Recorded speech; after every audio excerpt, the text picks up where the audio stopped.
And I'm Dina. Welcome to the Grim Curriculum. Oh, welcome.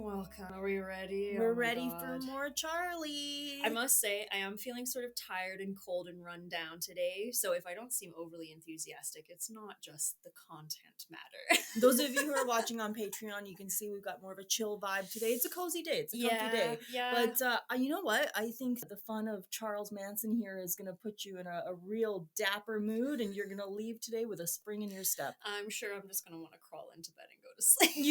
You might. Oh my goodness. But before we jump into Charlie Boy, we want to thank you all for fucking listening. First of all, thank you so much. Hello. I dropped a little F-bomb in there for the people in the chat that don't like the swears. And also, thank you to all of you who are watching us on Patreon. Yes. Hello, I'm waving. Hello. You can see. We've had a few new people on Patreon, and welcome. You are a blessing to see always. Absolutely. And those of you who are watching will notice our new friend. But I won't say much about him because you got to see. Yeah. So last time we had this lovely fella over here, and we have a new addition. So that's fun. Yeah. Those of you listening, you can't see what we're talking about, but more incentive.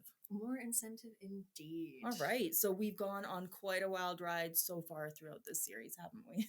Yeah, I'd say that's pretty true. It's been quite a roller coaster ride so far. I would say, though, in the grand scheme of things, we haven't even really hit our first drop on the ride. No, definitely not. Throughout the first two parts, we followed Charles Manson during his tumultuous childhood, one that was filled with imprisonment and petty crimes. As a young adult, he went from being unable to talk to women to somehow getting multiple young ladies to not only just be around him, but to fall head over heels for him.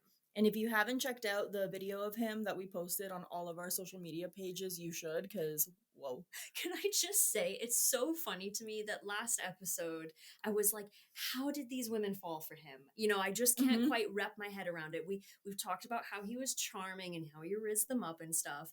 And then when Dina posted the picture on the video on social media, I actually hadn't seen it in a really, really long time.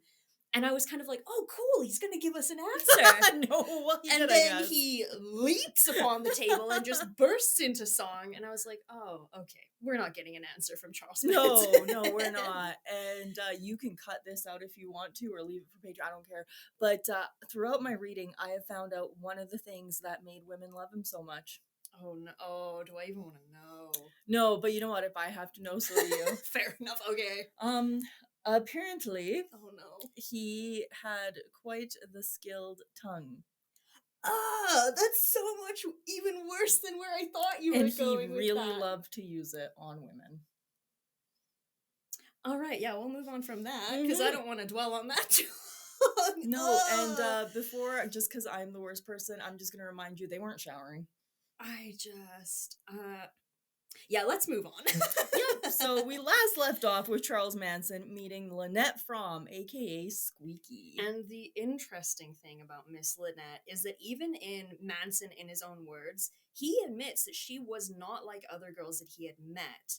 Her young life was pretty decent compared to the other folks we've covered throughout this series so far. Fun fact about Lynette, as a little girl, she performed with a dance group called the Westchester Lariats. Oh. They went on to tour the US and Europe, and not only that, they once performed at the White House. I'm not sure who would have been the president at the time, but can you imagine when all the stuff about Manson started to come out and it was very public and in the news, and the president's looking at the TV like, wait a minute, don't I recognize her from something? And then it turns out that as a little girl, she was tap dancing in the White House. I mean, in her adult years, she would attempt to assassinate the president, so I guess it all comes full circle that way. Yeah, that's quite the shift, isn't it? So, that being said, those close to Lynette had no clue that she was going through a very hard time at home, because on the outside, her family seemed loving and relatively normal, but as always, on the inside, things were very different. Her father was incredibly abusive to her and her mother. Lynette had to quit her dancing group because one day her father decided he just wasn't going to let her mother drive anymore, and then he refused to take her himself. Okay, great. Good. Number one dad here. Right, and the night that she met Charles Manson, she got into a fight with her dad over the definition of a word. Wow. I can't imagine. Well, I kind of can, actually. It was tense in there. It was tense in the Fromm household. When Charles met Lynette, he brought up her relationship with her dad, and that's kind of how he reeled her in. With her in tow, Charles Manson was one step closer to forming what we now know as the Manson family. It's now the middle of the summer of '69, and love was definitely in the air. Charles was living his best life and had managed to stay out of prison for a little while. Which was honestly a long time for him. Absolutely, because up till now, he spent the majority of his life behind bars, which he admits certainly did not help with his ability to talk to women. But despite all of that, throughout this episode, we're going to see quite the line of women falling in love with him. Like many before her, Charles brought Lynette to Mary's house. The two became instant friends, and according to him, there was no jealousy between them. This only solidified the fact that more than anything, he wanted what he called his own circle. And something that really surprised me in Manson, in his own words, was he specifies how he didn't think of them as a family. And I find that interesting considering we're going to be talking about a group literally called the Manson Yeah, family. no But kidding. he talks about what that word meant to him and how his mother didn't really have one, and neither did he, considering he didn't get to know any of his own children. Very true. He talks about how family is something many people are cheated out of. He goes on to say, Mary and Lynn were not family, but the beginning of a circle of people who voiced their own opinions and played out their desires with me. That was true of anyone who joined our circle, especially those who stayed with me through the summer and fall of 1969. At the time, I didn't see myself as wanting to control anyone or to be a leader. I didn't want to pull a person away from what he or she desired or enjoyed.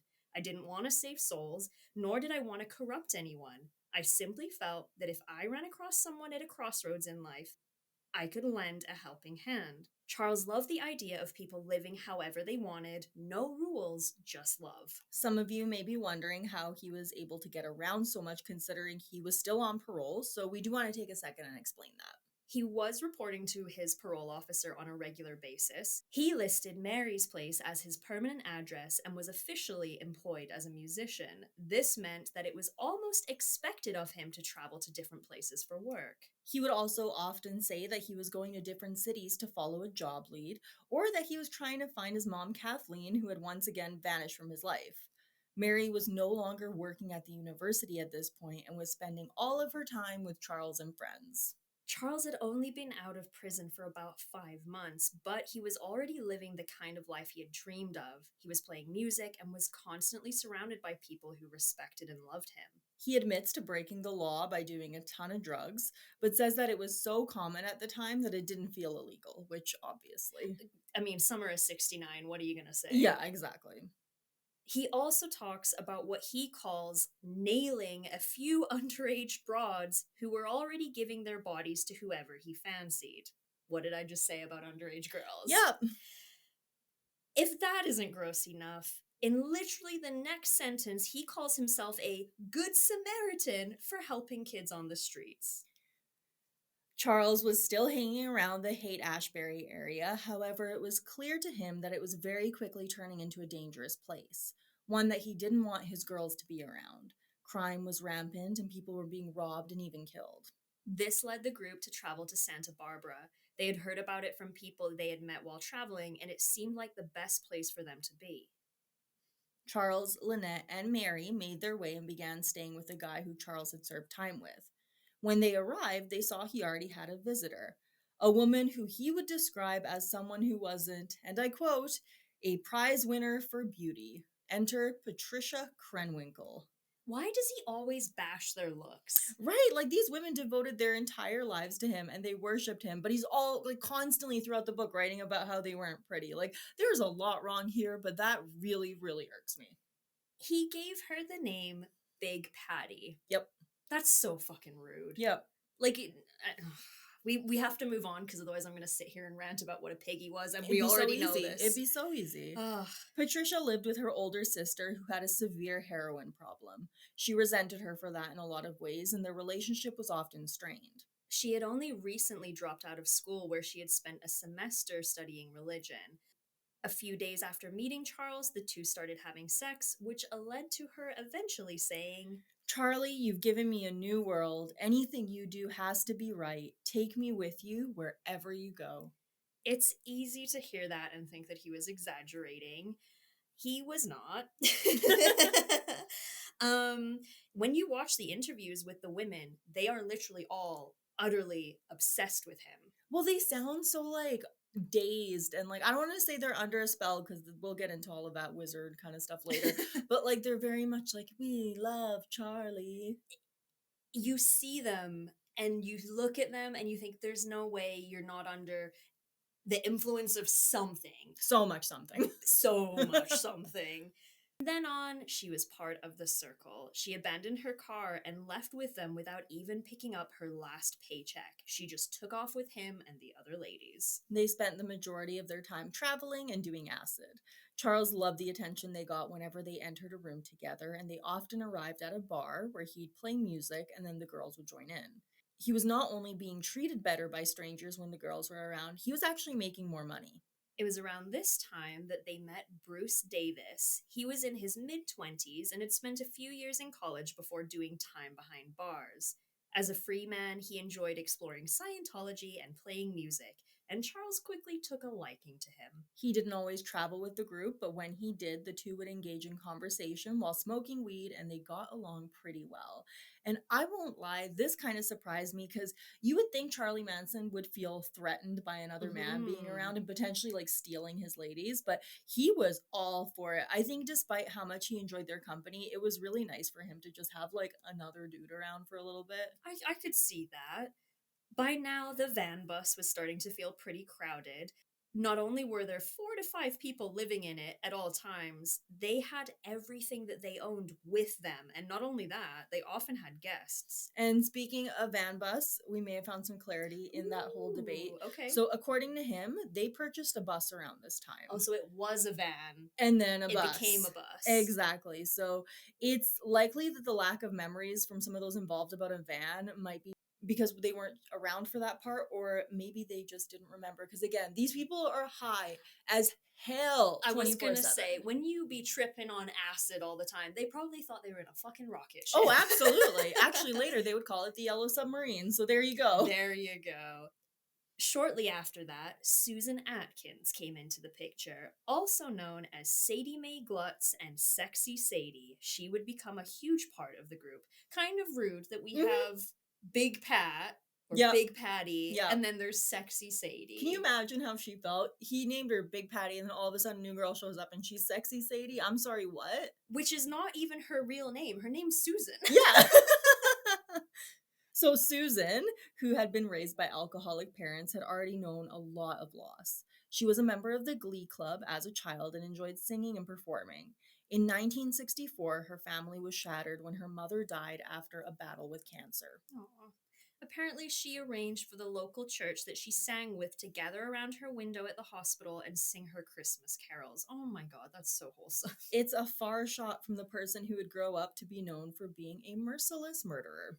And it didn't take long before Charlie and Susan were in bed together. While Charles was leaving the room, she asked if she could come with them, and he happily said yes. To make it even more gross for you, you might remember Ruth Ann from part 2. She was the very young daughter of the Reverend who took in Charles for a little while, the one who traded his piano to get him a van. It was around this time that he convinced her to run away from home and hang out with him for a bit. No, I wanted him to be protected. I know. Oh, and surprise, surprise, he had sex with her too. He talks about this for pages and then immediately goes into how they were like father and daughter. Oh my god. By the way, he's 32. She was 14. Oh, Ruth Ann. Oh, poor girl. Eventually, her parents reported her as a runaway, and she was picked up by the police. Needless to say, the Reverend was no longer fond of Charles for the time being.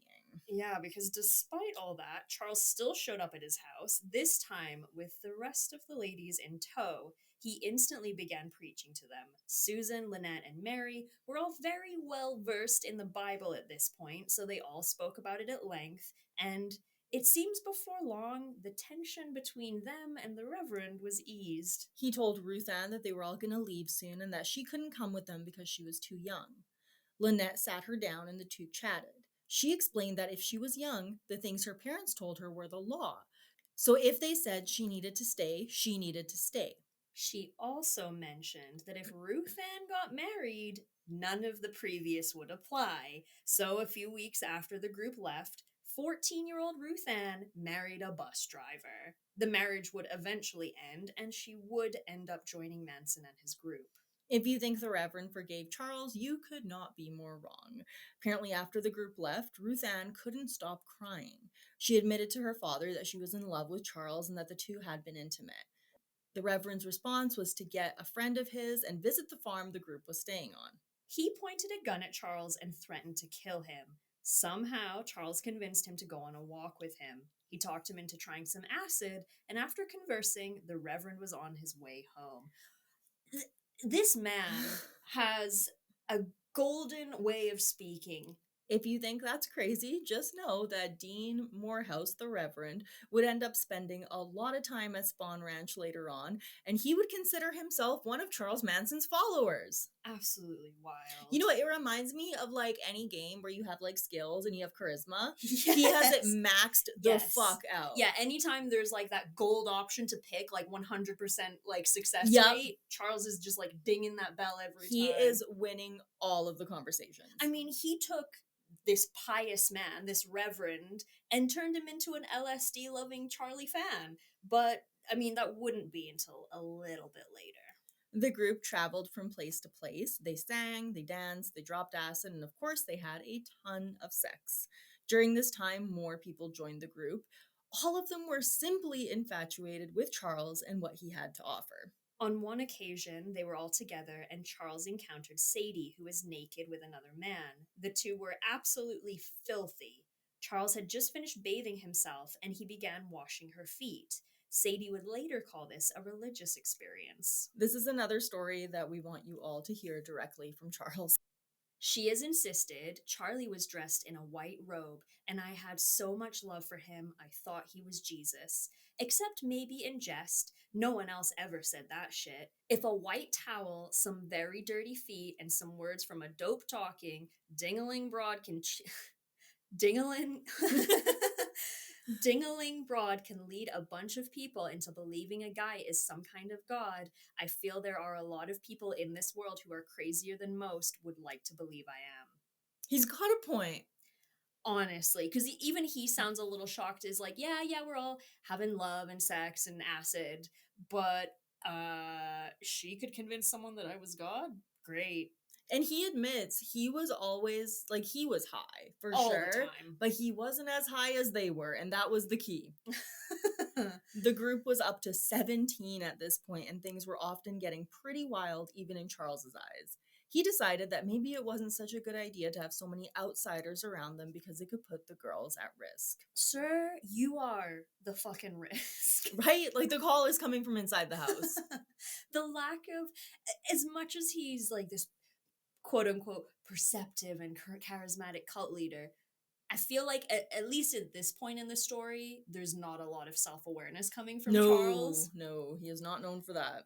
So like we said, by now, the group has grown in a huge way. People were coming and going, of course, but it seemed that everywhere they went, someone new wanted to join in on the fun and stick around. This led to the group needing to find a new place to live.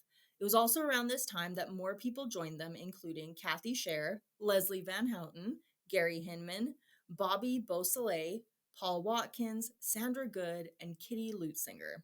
And something that I think a lot of people forget is just how many people were in this group. According to charlesmanson.com, which is a thing that you should all go look at, there were 60 people total when everything was said and done. That's a lot of people. That's more people.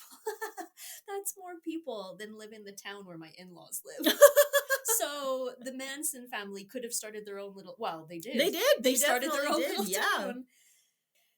On April 1st, 1969, the group grew by one more. Mary Brunner gave birth to a little boy. Charles, of course, was the father. They named him Valentine Michael Manson and would affectionately refer to him as Pooh Bear.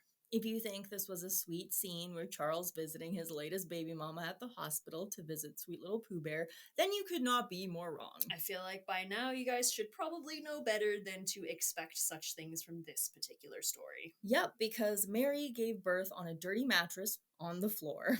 It's When giving like Jesus and Mary in the manger in the stable, you Yeah, know? but the like dirty hippie version. The dirty hippie version. When little Valentine was born, he was surrounded by 15 of Charles' ladies who acted as nurses while he played the role of doctor, and it's giving Rocktario, and I don't like it. Oh yeah, don't like that at all. Actually, speaking of Rocktario, Charles then went to cut the umbilical cord, but it proved too difficult, so he simply used his teeth. I seriously picture him just like going "Rawr," and like biting it. Like I don't picture this being like a calm thing. Like I just see him like pulling the cord and just I have not seen an umbilical cord, a human umbilical cord in person, a fresh one, I guess. I don't imagine it's that easy to chew through. So it's like, what was he trying to use before that wasn't working? I feel like they probably didn't have the best tools at the Oh, yeah. God. Infection, guys. So much. He also states that the birth of the child did not change their lifestyle in any way, and the party just kept going. During this time, everyone was still living on the bus as the group traveled. However, this was a large change from Charles getting around with just a few girls. There was a whole crew of people involved, including a baby now. Tensions were high and space was limited. It was clear that they would need to find another solution. Sandra would be the one that came up with that solution. And fun fact, in the book, he actually calls her pretty, unlike the other girls. I think she's actually like the scariest looking one, though. Maybe he was scared to call her anything but pretty. Maybe, yeah. He also mentions that she was so devoted to hearing him play that while others would get up to relieve themselves from time to time, she would sit there and uncomfortably squirm rather than miss out on the show.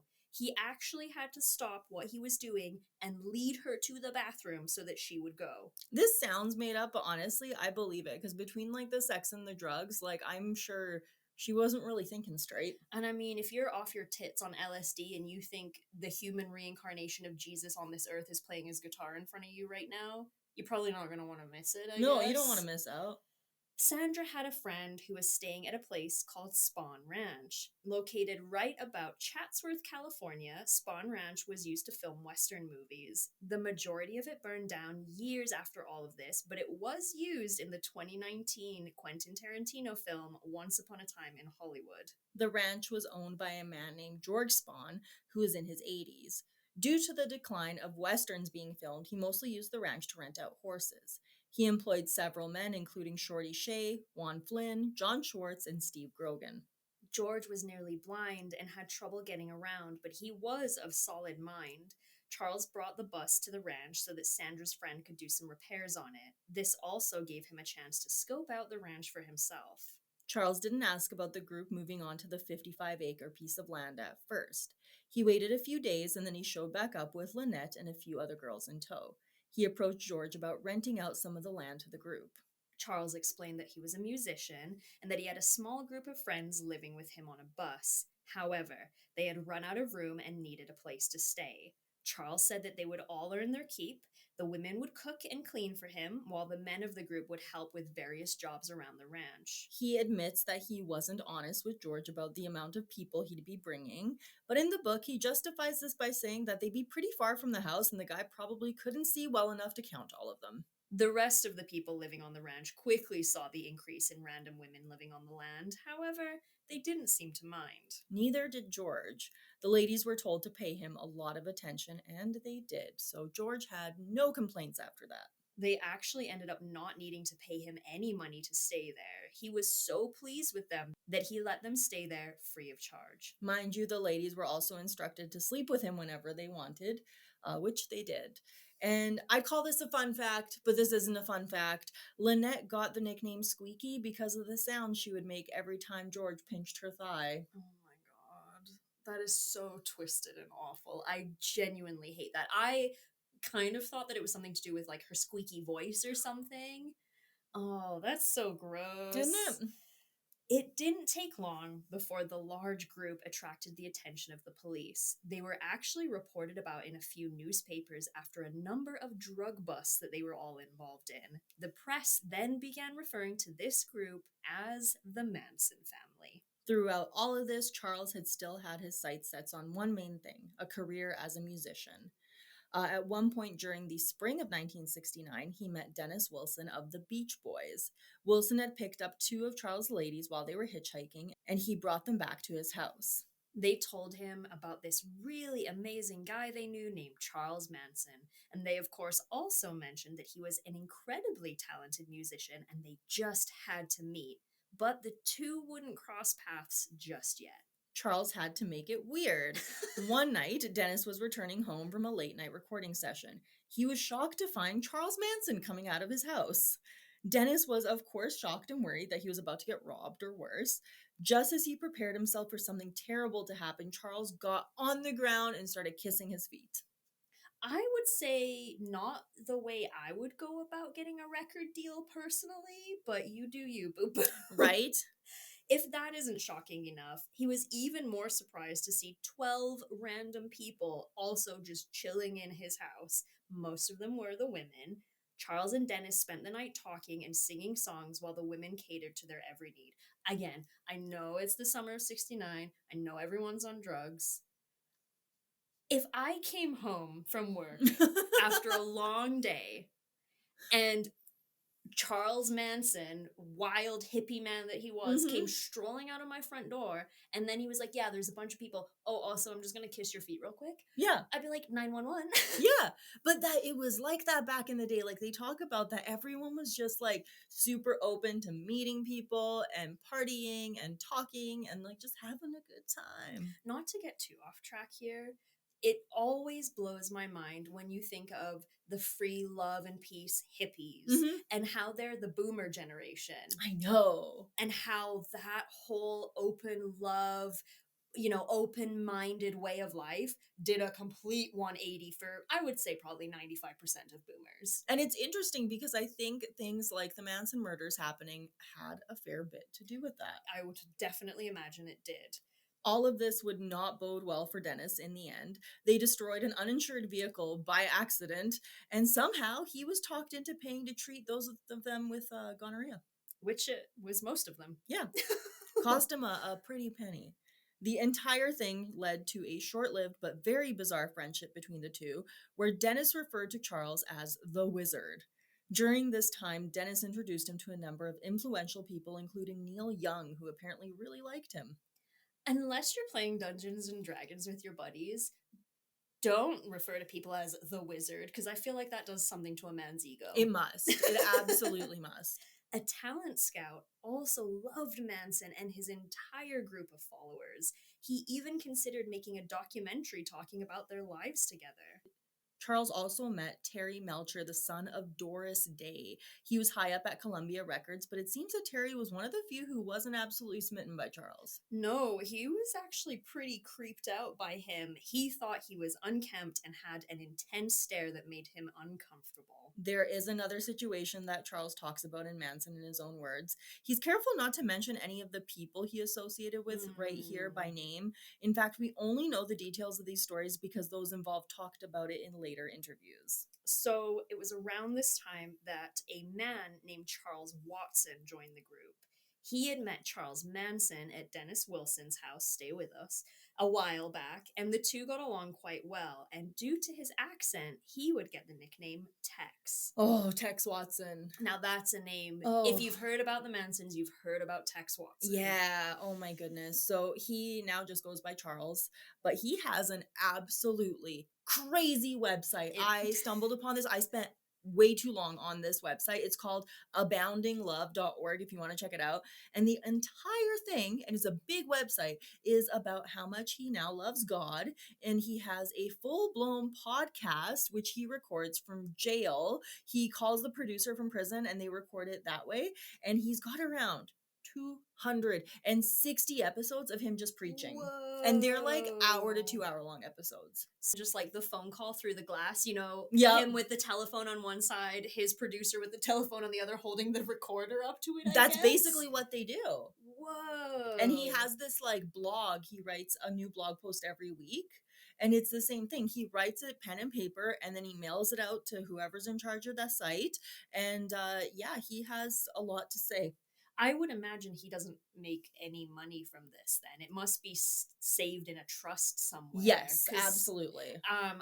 obviously it differs from state to state, but I think there's some pretty strict laws about inmates making money off of things like that, right? Yeah, he does talk about that on the site too. He goes on to say that he is not making money doing this, but he does have links to like sponsor a prisoner and that kind of thing. Gotcha. To, Okay. yeah. Yeah. On his website, he does talk about his first impression of Charles. He says, There he was, surrounded by 5 or 6 girls on the floor next to the huge coffee table with a guitar in his hands. He looked up, and the first thing I felt was a sort of gentleness, an embracing kind of acceptance and love. he also paints a picture of the kind of atmosphere that Charles created by saying, Here I was, accepted in a world I'd never dreamt about, mellow and at my ease. Charlie murmured in the background something about love, finding love, letting yourself love. I suddenly realized this is what I was looking for, love. Not that my parents and brother and sister hadn't loved me, but somehow, now that didn't count. I wanted the kind of love they talked about in the songs. The kind of love that didn't ask you to be anything, didn't judge what you were, didn't set up any rules or regulations. The kind of love that just accepted you, let you be yourself, do your thing, whatever it was. The kind of love I seem to be feeling right now, sitting around this coffee table, getting zonked on some of the best hash I'd ever had, with a rock star and a fat old hippie, and the little guy with the guitar who just kept singing softly, smiling to himself. It occurred to me that all the love in this room was coming from him, from his music. And the rock star is Dennis Wilson of the Beach Boys, and the fat old hippie, the Reverend. oh boy. Yep, he goes on to say, suddenly the girls came out of the kitchen and started serving us sandwiches they'd made, organic, full of sprouts and avocado and cheese. It was as if we were kings, just because we were men and nothing could make them happier than waiting on us, making us happy. We all lay back and listened to Charlie sing to us about love, making love to us and for us with music. I had never known such peace. He goes on to say, On looking back, there was an invisible battle going on for my soul during my first meeting with Manson, a battle I was not equipped to fight. Unbeknownst to me, I had come face to face with a modern-day shaman, ready to deceive me through his sorcery. wow, that's quite the 180 on opinion. Yeah, like, he really rubs me the wrong way. We'll get into the crimes very soon, and you'll see all the horrible stuff that he did, but he is far from innocent, and he doesn't seem to take a whole lot of responsibility for his actions, which were atrocious. Mm-hmm. That entire website, I just do not like. We're going to share one more quote for him that just continues to prove my point. Most people using mind altering drugs don't realize that they are delving into an evil world, opening the doorway to the occult. Without realizing it, an evil spell was being cast over me. I like how the flip is, Mm-hmm. oh, I got caught and it was all bad, so I didn't fall for it. It was an evil spell. It wasn't my fault. Yeah, it wasn't me. It wasn't that I did drugs with a guy who turned out to be real bad and I was bad and it was all bad. It was a spell. He goes on to say, I was charmed, impressed with the mysterious powers of the sorcerer. Manson's music was being used as part of a ritual of magic, a formula of words, chants recited for my deception. While smoking hash with Manson, unknowingly I chose to open my mind to evil and give myself as the sacrifice, a coincidental meeting with the shaman that I will regret for the rest of my life. It's a lot. It is a lot. I think, my guy, it's really not that deep. Obviously, he's found God and he's all very religious now and everything. Mm-hmm. Dude, you sat down, you got fucking zooted, and you fell for it. Yeah, that's it. Really it's that simple. Charles and his friends continued to stay at Dennis's house. They even met some of the other Beach Boys, including Mike Love. In his autobiography, Mike talks about how one day he showed up at Dennis's place for dinner, only to find a straight-up orgy happening. Everyone was naked, they were doing LSD and having sex with each other. Mike was uncomfortable, so he excused himself and said he needed to have a shower. That's a fair response. This, though, rubbed Charles the wrong way, and he actually barged into the bathroom and lectured him about leaving too soon. Excuse me, sir, you're leaving the orgy too early. We're not done yet. All in all, it seemed like things were going really well for Charles. He was meeting all sorts of influential people in the industry, and it looked like his music career might actually take off. Dennis arranged for a recording session with Brother Labels, which was owned by the Beach Boys. However, he probably regretted that very quickly when Charles pulled a knife on an engineer when the two had a minor disagreement. And the disagreement, it was Charles was going to be singing. Okay. And the girls were going to be doing backup vocals. Fair enough. And Charles demanded that they record it with the two facing each other. So him on the mic here, the girls on the other side, and he didn't understand why it didn't work that way when you actually recorded something. And the sound engineer's like, trust me, this isn't how we do it. This is my job. I'm a professional. Yeah, you're going to record it separately. And he pulled a knife on him. I thought you were going to, at this point, everything's so wild and wacky and acid and love and drugs and all this stuff. I thought you were going to say, like, Charles insisted that the women record topless or something. Yep, no. Oh, man. Oh, they probably were, though. Oh, it wouldn't surprise me at this point. The group stayed with him on and off throughout the summer, and Dennis would continue to be a part of Charlie's life for a little while at least. Back at the ranch, life seemed to be going well. No one ever really worked, so food became a bit of a problem. The group would gather every night for a communal meal, however, many of them got their food by dumpster diving or begging. Patricia, Susan, Mary, and Little Pooh Bear, along with 2 other women, ended up moving to a small town called Philo. They rented a house on their own, but they ran into trouble quickly. They said that a group of high school boys broke into the house and threatened to sexually assault all of them. Susan had the idea to instead give them some acid, which they did. This led to the boys tearing the house apart, but spared the women from being hurt.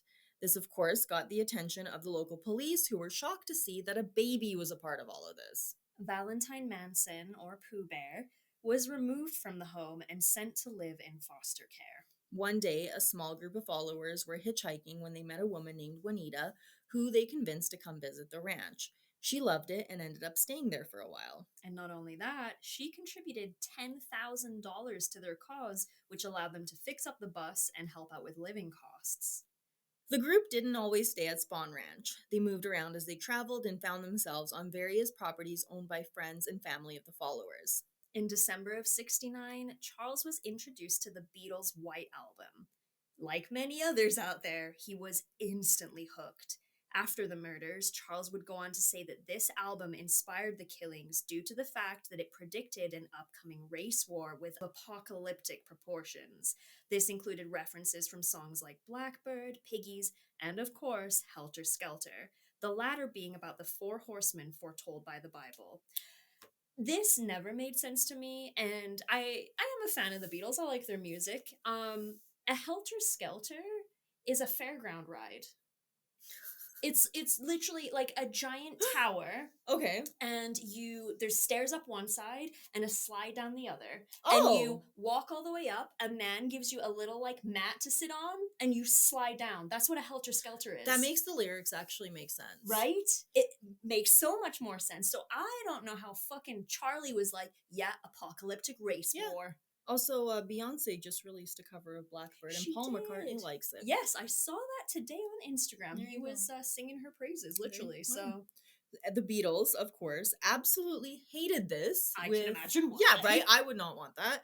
With Paul McCartney saying, I still don't know what all that stuff is. It's from the Bible, Revelations. I haven't read it, so I wouldn't know. But he interpreted the whole thing and arrived at having to go out and kill everyone. It was frightening because you don't write songs for those reasons. George Harrison said, it was upsetting to be associated with something so sleazy as Charles Manson. Burn. Burn. Even John Lennon spoke about it the year he was murdered, saying, it has nothing to do with me. Manson was just an extreme version of the people who came up with the Paul is dead thing, or who figured out that the initials to Lucy in the Sky with Diamonds were LSD and concluded that I was writing about acid. Ringo Starr was especially devastated due to the fact that he knew Sharon Tate, one of the Manson family's most well-known victims. Being associated with Charles Manson was not good for their image at all, and I don't blame them for not wanting anything to do with this, especially Ringo. But it is no coincidence that it was around this time that Charles really started going off the edge. He admits that he was going through some personality changes and saying that the feeling of love and togetherness turned into evil and discontent. From here on out, the story really snowballs. In the book, he claims that he didn't fully believe in the idea of a race war, but that it was little Paul and Sadie who first began trying to decipher the meaning behind the lyrics. Man, the Beatles have a song called Yellow Submarine where they sing about being on a yellow submarine. Yeah. It's really not that deep. No. Everyone was on acid. They were having funky, groovy little songs. It's not about a race war. It's very rarely about a race war. Right? By now, the group had turned Spahn Ranch into quite the venue. They lived in the area that had been used for movies and rebuilt the old saloon there. When the group wasn't trying to convert Volkswagen Beetles into dune buggies, they spent their time playing music, dancing in the nude, and of course, doing a whole lot of acid. They were on the radar of the police more often than before. Parents of underage children who found their way to the ranch had reported their activities, and the group was getting into some legal trouble. And we can actually share the fact that you told me that we both found out today that we didn't know. So Angela Lansbury of Murder, She Wrote and many, many other wonderful acting credits, her daughter actually had to be rescued from the Manson family. There's so many famous people involved in this story. It's honestly stunning because as much as he was able to be very charming and get these sort of young, naive girls coming from a lot of the times bad backgrounds, I can understand how he looked very welcoming, at least at first. But now we're talking about grown adults with life experience and in very, I would say, privileged, powerful, and rich positions are also hanging on as well. And that just doesn't make sense to me. Like the Beach Boys. The freaking Beach Boys. That's crazy. The Beach Boys. You would not associate a band or a group called the Beach Boys to have anything to do with this cult-leading, murdering asshole. All of this was not enough to put a stop to their activities or cause George Spahn to kick them out. They were simply issued a fine that Charles paid, and police told George that it would be in his best interest to get rid of the group. Charles told him that they needed a few weeks to find a new place, and George didn't really put up a fight. Things at the ranch were really starting to go sour, and it wouldn't be long before tensions rose to a boiling point. The first person to feel the wrath of the Manson family would be a man named Bernard Lots of Papa Crow. Bernard was a drug dealer known to the group. One day, Tex Watson came up with a plan to purchase around a 25-kilo block of cannabis he would then sell. He didn't have the cash for it, so he convinced his girlfriend, Luella, to get in on his business idea. She was interested, but also didn't have the money. She told him about a dealer she knew named Lots of Papa, and she knew that he had the money to put up for the drugs and that he would want to get in on the deal as well. What she didn't know was that Tex had planned to steal all of it for himself. Bernard agreed to the deal, but told him that they would drive to the meetup spot and keep Luella as collateral. Shortly after, Tex arrived back at Spahn Ranch with the drugs. Crow was already on his tail, and he was pissed. In an effort to protect Tex, or maybe just the drugs, Charles told him that Tex had taken off. This infuriated Crow, who didn't believe a word that Charles said. He threatened to bring his entire crew to the ranch and kill everyone there. He then left. Shortly after, Charles and Thomas T.J. Walleman left to find Crow so that they could kill him before he killed them. When the time came, TJ chickened out, but Charles shot Crow and he left. Later, he heard the news that a member of the Black Panthers was murdered. He immediately believed that it was Bernard Crow and that he had just killed someone. He also thought that the Black Panthers would now come for them all. Which I would imagine, had that been the case, they absolutely fucking would have. Oh, yeah. Needless to say, not only was Bernard Crow not a member of the Black Panthers, he also wasn't even dead. Charles just heard that a black man had died and was assumed that it was the same person he shot. Crow would later testify against Charles in court. And I kind of like thought about this because I'm not sure when he finds out that he's not dead, but I just picture Charles Manson in court and all of a sudden they're like, and we now have a surprise witness. And it's this guy that he thought he killed. Honestly, Charles's brain was probably so fried by that point that he was like, whoa, it's a ghost. Right? He probably thought that he was coming back to haunt his ass. Oh, yeah. This whole thing caused some strife between Charles and Tex. In Manson, in his own words, he talks about confronting him and writes, he went back to where he had been sleeping, brought back a wad of money, and handed me what was left of the 2,400. I pushed the money back at him and said, I don't want the money, you dumb fucker. What you have done is bring the Black Panthers down on us. From where I was standing, I could see the highway, and though I was talking to Tex, my mind was visualizing cars filled with blackies. He uses that word a lot, just a heads up. He does. Driving by on that road and taking shots at us. This isn't happening, he's just picturing it. I hurriedly ended our conversation with the words, what I did for you last night put our whole circle in a cross with the blacks. I saved your life by putting mine on the line. Now it looks like all of us are in for it because of your shit. You owe us, brother. I started to walk away, and as an afterthought, I turned to him and said, on second thought, give me some of that money. And he put $1,500 in my hand. Now, not only did Tex Watson follow the rules that Charles Manson would set, he firmly believed that he owed Charles his life. As of that moment, he vowed that he would do anything for him. And that is where we will pick up next week with the horrific crimes that earned the Manson family a place in true crime history. You can really see how the paranoia kicks in. And it happens so fast. Yeah. This one event where Charles had it all fucking wrong Yep. because he just overthought it and then went with the worst, in his mind, possible outcome. Mm-hmm. And it started all of this. Yep. Like in the early days at the ranch, it's all about peace and love. Then it gets hot, the food starts to run out, people get paranoid, the irritability grows, and they still all followed what he wanted. But whenever they were mad in any way about their conditions or way of life, he just had them believing that they wanted that even more. It's giving, if any of you out there, and I'm sure a few of you have played Red Dead Redemption 2. Yeah. It's like every time Morgan comes back and is like, okay, what now, Dutch? And Dutch is like, we just need more money, Arthur. We just need more time. A little more. Just a little more. Almost got it. Almost there. We're almost there. It's almost there. And then every time it fucks up, because of course it does. Yep. It's just a lit. I just need more time, Arthur. I just need more time.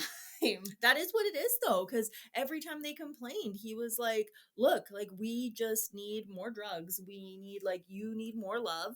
I'm going to go have sex with you behind these barrels, and then you'll love me again. Oh, man. It's just so gross. It makes my skin crawl. It is, because at the end of the day, like, they weren't clean people. No. And he talks a lot about, like, bugs and stuff, and, like... Well, they all had gonorrhea at well, one yeah, point. but they're all, you know, they're doing it, and a bunch of them together, and there's, like bugs in their hair that they're, like, picking out, and it's a gross time. I can only imagine the aroma in the air. I would imagine you could smell the Manson family coming before you actually saw them. Oh, absolutely. You would know they were in the area. There'd probably just be a swarm of flies. Like Pigpen, like Charlie Brown. Like, that's what I imagine, but a group of people. Except murdering cultist asshole people. Yes. Okay. I can't believe we've talked about all this nitty-gritty nasty shit, and we're not really even at the part that has, like you said, cemented their place. No, I mean, this whole story is so long, and that's why we saved this for the 100th episode, because it's the biggest series we've ever done. It's gonna be. We aren't close to being done. He hasn't even killed anybody yet. No one has died. No, I mean, he's taken a pot shot at some point. Yeah, he thinks he has. Oh my goodness. That all being said, here we are at the end of the episode where we talk about the Patreon things. Yes. We always list our beautiful Grim VIPs who are hopefully watching us on the video. Yeah, and we mentioned this like a million times, but you can now see us on Patreon. So if you want to see us on Patreon, sign up. It's as little as $3 a month. Mhm. Other tiers, you get access to our Discord, which is a fun time. Top tier, you get mentioned in the episode. We're going to start doing a bunch more on there. We've been posting more on there. It's a fun time. It's a good place. I like it. It is. And as always, Dina is going to read us the lovely Grim VIPs. A huge thank you to Atlantean Jedi, Bob, Brian, Hillary, Judy, Kevinus Musicus, and Mayhem Mudkip. Thank you, thank you, thank you. Y'all are the Titty City, the bee's knees, and you're not just a medium pepperoni, you're a large pepperoni, and we love you. Yes, we do. We appreciate all of you for supporting us in every way possible. It really means a lot. It keeps the show going, whether that is through Patreon or even something as simple as listening to an episode or liking a post that we make. Yes, absolutely. And we've mentioned it a couple of times. Dina has been really kicking it up on the social media. She's posting all sorts of fun shit over there, including clips from our videos. Yes. So if you're not on Patreon and you are listening, but you still want to see our beautiful faces, you can check us out on basically all the social media. Yes. We're on Facebook, TikTok, Instagram, Twitter, X. We're on all the things. So check us out. And we have like 1,300 people on the Facebook page now, which is crazy. From everywhere. We could start a town with 1,300 people. That's for sure. We should. Everybody just move in together. It's fine. Do it. Can't end badly. What are you talking about? No, absolutely not. I don't want to be a cult leader. No, I haven't said that openly over the course of years. I don't know. All right, guys. Well, thank you so much for listening. This has been The Grim Curriculum. I've got a fun fact for you. I kept it light. Okay, I like it. I like it. So you know the abbreviation LOL, yes. laugh out loud. Yes. Back in the early days when they were using telegrams, LOL stood for loss of life. Oh, I was at least thinking it was lots of love. Nope, and that's nothing to LOL at. Oh, too true. Bye. Bye.